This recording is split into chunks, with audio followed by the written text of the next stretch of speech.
Today, I'm going to be showing you how to use Modrinth Modpacks in Minecraft. Now, you might want to use the Modrinth Modpacks for multiple reasons. They could just make Minecraft a lot more fun. And if you find this video helpful, be sure to drop a like and subscribe. But all you want to do is you want to head on over to your browser of choice. For example, my one is Google Chrome. You want to search up Modrinth.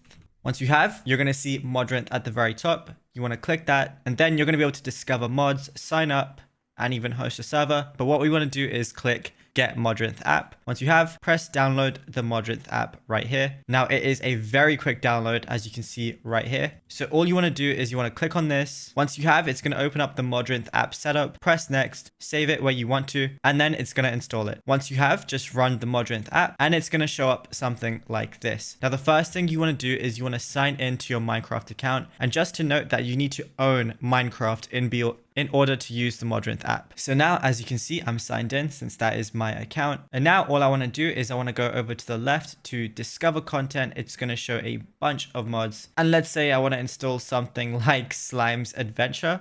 Not sure what that is, but I'm going to do that anyway. We just press install. It's going to download it, as you can see right at the top, but it's also going to install it for you. So it's very quick and easy, and you can see how quickly it's doing it too. Obviously, different mods are going to vary slightly. And while that's happening, you can also download a bunch of other mods that you want to as well. Like if you wanted to, you can download 10 mods at once. So now once it's downloaded, all you want to do is you want to head on over to your library. And as you can see, anything you've downloaded is going to be in this section. For example, I just downloaded Slimes right here. So if I click this, I can press play and it's going to open it up for me right now. And now, as you can see, Slime's Adventure is now downloaded. You can go to options, single player, even multiplayer. You can see right here, it says 98 mods loaded, which is kind of insane. But yeah, it's really simple to do and it's as easy as that.